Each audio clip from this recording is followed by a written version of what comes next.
은퇴 후의 고독이 건네는 뜻밖의 선물. 당신은 오늘 몇 번이나 진짜 너를 만나셨나요? 이 질문은 단순히 누군가와 인사를 나누었느냐는 물음이 아닙니다. 내 영혼의 가장 깊은 곳이 상대의 존재와 맞닿아 내가 나로서 온전히 존재하게 되는 그 찰나의 기적을 경험했느냐는 물음입니다. 현대 대화 철학의 거장 마르틴 부버는 모든 참된 삶은 만남이다라고 선언했습니다. 하지만 우리가 마주하는 현실은 어떤가요? 특히 평생을 바쳐 일해온 일터에서 물러난 은퇴 이후의 삶은 종종 이름 없는 고독과 메마른 무미건조함으로 우리를 밀어넣곤 합니다. 어제까지 나를 정의하던 직함과 성취가 사라진 자리에는 이제 나를 증명할 도구가 없는 텅 빈 시간만이 남습니다. 그 시간 속에서 우리는 세상과 타인을, 심지어 나 자신마저도 하나의 쓸모 있는 도구나 대상으로만 바라보던 습관에 갇히게 됩니다. 이것이 바로 부버가 경고했던 나와 그것의 세계입니다. 우리가 은퇴 후 느끼는 공허함의 실체는 단순히 할 일이 없어서가 아닙니다.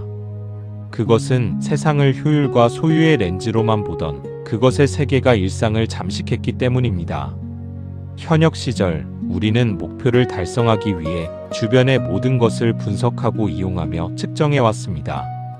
이러한 소유지향적 태도는 인간의 감수성을 마비시킵니다. 분석적 명령에 길들여진 마음은 투박하고 금이 간 오래된 옹기 화분을 보면서도 그 안에 깃든 생명의 신비보다는 화분의 가격이나 놓인 위치의 적절함을 먼저 따지게 만듭니다. 결이 거칠어진 나무 창틀 너머로 지는 노을을 보면서도 그것이 내 영혼을 어떻게 울리는지 느끼기보다 내일의 날씨를 걱정하는 도구적 태도에 머뭅니다. 여기에는 깊은 심리적 배경이 숨어 있습니다.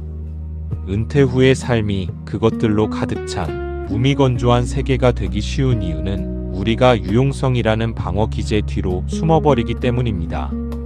사회적 쓸모가 사라졌다는 근원적인 두려움은 우리로 하여금 주변의 모든 것을 다시 도구화함으로써 통제력을 확인하려 들게 합니다. 심지어 곁에서 숨쉬는 반려동물이나 베란다의 식물조차 나의 외로움을 달래주기 위한 소유물, 즉 그것으로 취급할 때 우리는 타자와의 진정한 단절을 경험합니다. 대상화된 세계에서는 오직 나만이 주체로 남고 나머지는 모두 소모품이 되기에 그 끝에는 필연적으로 차가운 고립감이 기다리고 있습니다. 고독이라는 감정은 단순한 외로움이 아니라 관계의 결을 잃어버렸다는 우리 영혼의 절박한 신호인 셈입니다. 이 차가운 대상의 세계에서 벗어나기 위해 우리는 부버와 칼 로저스가 나누었던 그 치열하고도 따뜻한 대화에 귀를 기울일 필요가 있습니다. 1957년 미시간에서 만난 두 거장은 인격적 만남에 대해 깊이 논의했습니다. 특히 그들이 나누었던 상호성에 대한 이견은 우리에게 중요한 통찰을 줍니다. 부버는 치료자와 환자의 관계가 본질적으로 불평등하며 비극에 의해 방해받는 관계라고 보았습니다. 한쪽은 도움을 주러 왔고 한쪽은 도움을 받으러 왔기에 완전한 상호성은 불가능하다는 것이었죠. 반면 로저스는 그 유효한 순간만큼은 두 인격이 대등하게 만나는 것이 가능하다고 믿었습니다. 이들의 논쟁은 우리가 반려동식물을 대할 때도 그대로 적용됩니다. 우리는 종종 식물이나 동물을 우리가 보살펴야 할 하등한 대상으로 보곤 합니다. 하지만 로저스의 말처럼 우리가 투명성을 가지고 상대를 대할 때, 즉 나의 권위나 지식을 내려놓고 있는 그대로의 나로서 상대를 마주할 때 그 짧은 찰나에 나와 너의 사건이 일어납니다. 상대가 비록 말을 하지 못하는 식물일지라도 내가 그를 통제하려 하지 않고 그 고유한 존재감을 인정하는 순간 우리 내면의 생명력은 다시 깨어납니다. 이것은 이론적인 깨달음을 넘어 우리가 매일 마주하는 작은 생명들과 나누는 구체적인 실천의 문제입니다. 부버는 이를 위해 실제의 상상이라는 놀라운 개념을 제안했습니다. 이것은 단순히 머릿속으로 공상하는 것이 아닙니다. 부버는 과거 자신의 소중한 친구가 살해당했을 때 그 고통을 단순한 슬픔이 아니라 자신의 몸으로 생생하게 느꼈던 경험을 이야기했습니다. 이처럼 산책길의 나무나 베란다의 화초를 볼 때 그것이 겪는 갈증과 햇살을 향한 갈망을 나의 육체적 감각으로 직접 느끼는 과정이 바로 실제의 상상입니다. 찌그러진 양은 물조리개에서 스며 나오는 물방울이 마른 흙에 닿아 스며드는 찰나를 상상해 보십시오. 그 차가운 물방울이 먼지 앉은 잎사귀의 숨구멍을 적시고 타들어가던 뿌리의 모세혈관을 타고 올라가 마침내 줄기 끝에 어린 잎에 생기를 불어넣는 그 과정을 나의 신경계가 느끼듯 감각적으로 공감해 보는 것입니다. 이때 우리는 비로소 그것이 어떤 식물을 너로 부르게 됩니다. 이러한 공감적 태도는 단순한 자기 위안을 넘어 노년기 심리 치유에 막강한 전략적 효과를 발휘합니다. 내가 누군가에게 쓸모있는 존재여야 한다는 강박에서 벗어나 그저 생명 대 생명으로서 마주하는 경험만으로도 인간은 존재의 근원적인 활력을 되찾기 때문입니다. 대화가 없는 식물과의 교감은 역설적으로 가장 높은 차원의 대화인 침묵의 대화가 됩니다. 부버는 대화가 반드시 언어로 이루어지는 것이 아니라고 했습니다. 관객 없는 숲길을 함께 걷는 침묵 속에서도 혹은 베란다의 화초를 가만히 바라보는 시선 속에서도 너는 실제합니다.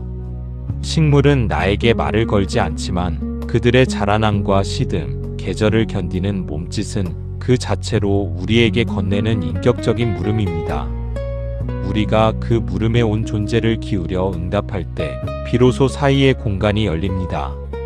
정신은 내 안에 있는 것도 상대 안에 있는 것도 아닙니다. 바로 그 사이에 머물며 우리를 숨쉬게 합니다. 이러한 찰나의 만남들이 쌓여 우리의 일상은 경이로움으로 변모합니다. 낡은 화분 하나, 거친 나무 창틀 하나에서도 우리는 그것이 지닌 고유한 너의 얼굴을 발견할 수 있습니다. 로저스가 강조했듯 비록 우리가 처한 사회적 상황은 불평등하고 비극적일지라도 서로의 실존을 투명하게 인정하는 그 유효한 순간만큼은 완전한 평등과 교감이 이루어집니다. 우리가 반려동식물을 향해 온 존재를 기울여 너를 보고 있다고 응답할 때 그 응답은 메아리가 되어 우리 자신에게로 돌아옵니다.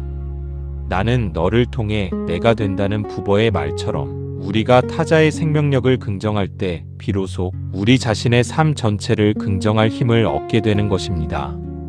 은퇴 이후의 고독은 우리에게 관계의 양이 아닌 질을 묻는 초대장입니다.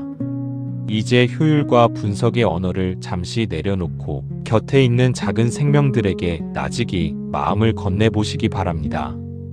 찌러진 물조리개 끝에서 떨어지는 물방울의 무게를 느끼고 화초의 잎사귀가 햇빛을 향해 몸을 트는 그 미세한 진동을 당신의 몸으로 함께 느껴보십시오. 그 고요한 순결 속에 당신이 그토록 찾던 영원한 너가 이미 와 있을지도 모릅니다. 당신의 일상이 더 이상 분석해야 할 그것들의 무덤이 아니라 매 순간 감탄하며 마주해야 할 너의 신비로 가득한 정원이 되기를 바랍니다. 이례적인 위로에 그치지 않고 생명력을 재발견하는 이 철학적 태도가 당신의 남은 생을 지탱하는 단단한 뿌리가 되어줄 것입니다. 저녁 노을빛이 창가에 머무는 이 시간, 당신의 영혼이 부드러운 교감의 파동 속에서 깊은 안식을 누리기를 나직한 숨소리에 담아 기원합니다.